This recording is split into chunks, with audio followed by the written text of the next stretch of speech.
J'ai toujours pas installé ma station de traction et dips, parce qu'en fait j'ai un problème. Pour l'installer, j'ai des vis comme ça, voilà. Sauf que du coup c'est super dur de visser ça quand on n'a pas les bons outils.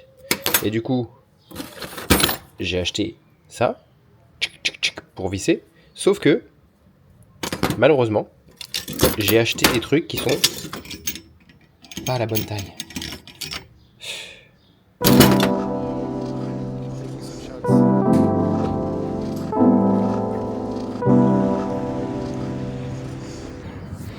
Je fais ma petite course du matin. J'ai un client / étudiant qui m'a dit un truc hier qui m'a marqué. En fait, c'est un mec qui est très fort. Si tu te regardes, Greg, c'est toi, qui est très fort à la course à pied. Son record, c'est faire 2h30 pour le marathon, ce qui est très respectable. Je rappelle que le meilleur temps mondial, c'est 2 heures. Donc 2h30, c'est vraiment très bien. Ceux qui arrivent à faire un marathon en dessous de 3 heures, franchement, les mecs, bravo. Moi, j'ai jamais fini un marathon de ma vie. Et il m'a dit un truc hier, il a le même âge que moi. Donc moi, j'ai 34 ans. Lui, il a 33, je crois. Et il m'a dit, il nous reste environ 5 ans pour atteindre notre pic. Donc le meilleur âge pour être en forme. Et après, c'est terminé. Et on est sur la pente descendante après. Et donc, du coup, ça m'a fait réfléchir un petit peu. Parce que je me dis, putain, ça veut dire qu'il me reste vraiment très très peu de temps finalement pour retrouver la forme. Hein, pour courir, pour faire des calisthénies, muscu et tout ça, quoi. Bref, chaque jour compte, chaque entraînement compte. C'est comme ça qu'il faut que je pense.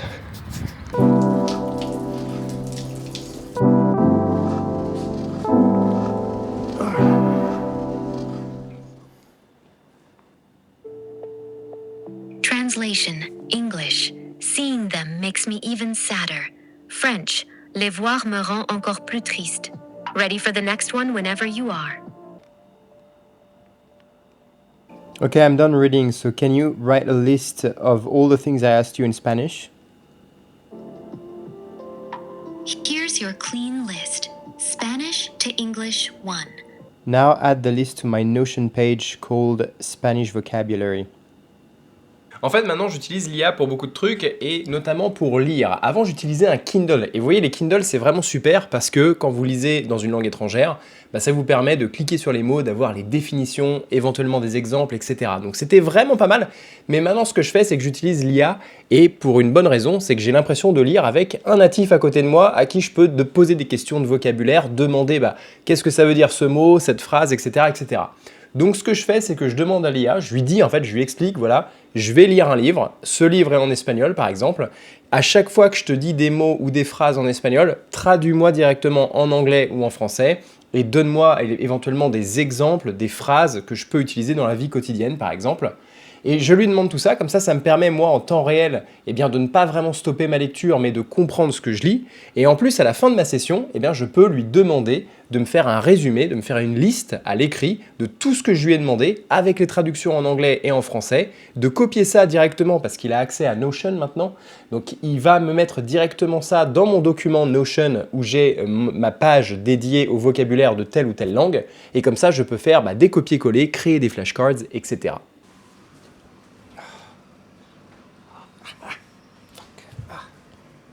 C'est la période de l'année où le sol commence à brûler sur la terrasse. Donc il faut faire gaffe. Il est 3h20. Il faut que je parte dans 1 heure et 10 minutes. Je vais en profiter pour m'entraîner un petit peu là. Il faut que je refasse du sport les gars parce que franchement, le dad bod is real.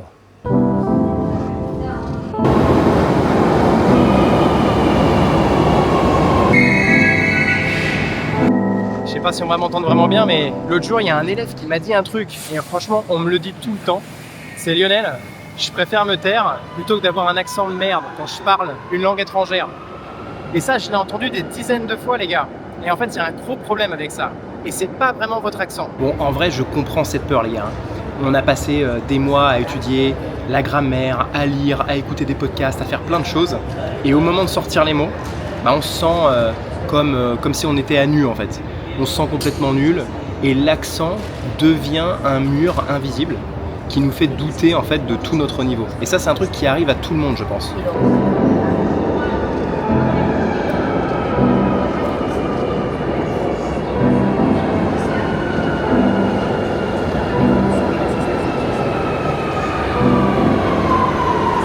savez, le truc en fait, c'est que l'accent, c'est pas un défaut technique qu'il faut absolument complètement changer. C'est aussi un signe, comme la signature, c'est aussi la signature de notre parcours, notre évolution. Et donc du coup, c'est super cool parce que ça montre que vous êtes quelqu'un qui apprenait une langue étrangère. Donc c'est quelque chose de génial. Et d'ailleurs, on prend le français, en fait, tout le monde a un accent. On a des accents régionaux, etc. Donc, faut pas chercher à complètement effacer son accent d'origine. C'est pas possible. Surtout parce que le problème de ça, c'est que votre peur de l'imperfection, en fait, c'est ça le problème. C'est pas l'accent, c'est votre peur de l'imperfection. Et la peur de l'imperfection, le résultat de ça, en fait, c'est que vous avez peur de pratiquer. Et sans la pratique, vous ne pouvez pas améliorer votre accent. Donc vous êtes dans un cercle vicieux où vous n'aimez pas votre accent, vous voulez améliorer votre accent, mais sans la pratique, vous ne pouvez pas vous améliorer. Et donc finalement, c'est peine perdue. Okay, on va aller voir un étudiant à moi qui s'appelle Yann, qui est allemand et qui vit en Australie. Et on va voir ce qu'il en pense. Ça va être assez cool de voir ça. Comment tu vas? Putain, t'es géant, mec. T'es géant, en gros. Je savais pas que t'étais un monstre comme ça. Voyons voir. Ok, noisette et chocolat. I really like it. Yes. Let's see. Okay, Australian green tea. Nice. So what? Hills. Oh, that's Australian. Really? Actually, now that you say that, it's in Bluey. I see that everywhere in Bluey. Australia. Oh, and the Pavlova. Okay, yeah, the Pavlova is there. Like in Bluey. Nice. Ok, j'ai mon ami Yann qui est là, et c'est juste pour vous montrer à quel point c'est un monstre.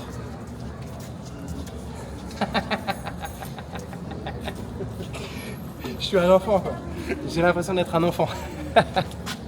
Bon, du coup, j'ai pas pris le temps de terminer cette vidéo sur l'accent, les amis, parce que j'ai passé un très bon moment avec mon étudiant Yann, qui est venu spécialement d'Australie pour venir me dire bonjour et m'amener plein de petits goodies de l'Australie. Donc merci à toi Yann, c'était trop cool. Donc du coup, je parlais de l'accent, les amis, et je disais que ce qui bloque vraiment, finalement, c'est pas l'accent, mais c'est la peur de l'imperfection. Le problème de cette peur de l'imperfection, c'est que on est conscient en tout cas, on n'est pas satisfait de notre accent, mais on a peur de l'imperfection, ce qui fait que on ne veut pas pratiquer. À chaque fois qu'on a l'opportunité, on ne va pas pratiquer, et sans la pratique, eh bien, on ne va pas pouvoir améliorer notre accent. Et ça, c'est le plus gros des problèmes. C'est-à-dire que c'est, je pense, la source de la raison pour laquelle beaucoup de personnes restent bloquées au plateau intermédiaire dans une langue étrangère, que ce soit en français, en anglais, dans n'importe quelle langue. On arrive à un stade où on peut communiquer, mais pour aller encore plus loin, parce que la langue, oui, c'est un outil de communication, mais on veut la maîtriser, on veut la dominer. En tout cas, pour certains, si vous m'écoutez, moi, vous êtes dans ce cas-là, vous faites partie des gens qui sont assez perfectionnistes et qui veulent parler la langue presque comme un natif. Et c'est quelque chose qui est très obsessif. Et pourtant, on se met nous-mêmes des bâtons dans les roues, puisque au lieu de pratiquer et de s'améliorer, on décide d'avoir honte et de ne pas pratiquer. Et ça, c'est la pire chose qu'on puisse faire. Je vais faire deux analogies. Et en général, je fais toujours les deux mêmes analogies. On va prendre la danse. Imaginez, vous voulez apprendre à danser. Vous pouvez passer des heures et des mois à regarder des vidéos de danse sur YouTube, mais vous n'allez jamais apprendre à danser. Ce qu'il va falloir faire, c'est aller sur la piste de danse, faire quelques pas. Les premiers pas, ça va être très bizarre. La deuxième fois qu'on va pratiquer, ça va être un peu mieux. Peut-être que la première fois, on a marché sur les pieds de son partenaire, et la deuxième fois, ça va mieux. Et petit à petit, on commence à trouver le rythme, on commence à danser de manière automatique. C'est pareil pour les langues. Deuxième analogie que j'aime bien faire, c'est apprendre à conduire. Vous pouvez étudier le code de la route pendant des semaines, voire des mois, voire des années, d'accord ? Comprendre toute la théorie, tous les panneaux, toute la signalisation, etc. Mais si vous voulez conduire une voiture, il va falloir rentrer dans la voiture, se mettre derrière le volant et appuyer sur les pédales. Sinon, vous ne pourrez jamais apprendre à conduire. C'est comme ça. Donc une langue, c'est pareil, ça se pratique, ça se parle. Donc arrêtez de vous cacher et de vous distraire derrière l'input, apprendre plus de grammaire, plus de vocabulaire, tout ça c'est de la consommation, c'est de la compréhension, c'est très bien. Mais vous, ce que vous voulez, c'est parler une langue. Donc il va falloir parler, il va falloir produire, il faut faire des exercices de production, du shadowing, des conversations, s'enregistrer, etc., etc. Donc pour être clair, les apprenants qui progressent réellement sont ceux qui acceptent de parler d'une manière qui n'est pas parfaite. D'accord ? Et petit à petit, au début, vous allez vous tromper, vous allez faire des erreurs, etc. Mais petit à petit, votre oreille et votre bouche, elles commencent à se synchroniser. Vous commencez à ressentir les choses et vous commencez à imiter les natifs et à parler mieux.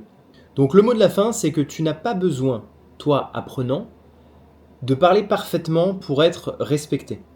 D'accord ? La plupart des natifs ne vont pas pointer du doigt le fait que tu as un accent qui n'est pas parfait. Au contraire, les gens sont curieux, sont admiratifs, tu es en train de faire l'effort d'apprendre une langue étrangère, c'est génial. Et petit à petit, en parlant de ça, tu vas parler avec moins de honte. Voilà, faut être fier aussi de son parcours. Comme je le disais en début de vidéo, votre accent, c'est aussi la signature de votre parcours, de votre évolution. Ça montre que vous progressez dans une langue et que vous faites l'effort d'apprendre une langue. C'est un travail énorme. Apprendre une langue, c'est un travail énorme. En tout cas, l'apprendre très très bien, c'est un travail énorme et sans fin. Il n'y a pas un niveau 0 et un niveau 100, ça s'arrête jamais. C'est un style de vie. Donc franchement, c'est super. Mais le vrai travail commence le jour où tu décides que ton français, même avec un accent, vaut mieux que le silence. Tu ne pourras pas apprendre à parler mieux si tu restes silencieux, si tu décides toi-même de te bloquer et de ne plus parler, de ne plus pratiquer à chaque fois que tu en as l'opportunité.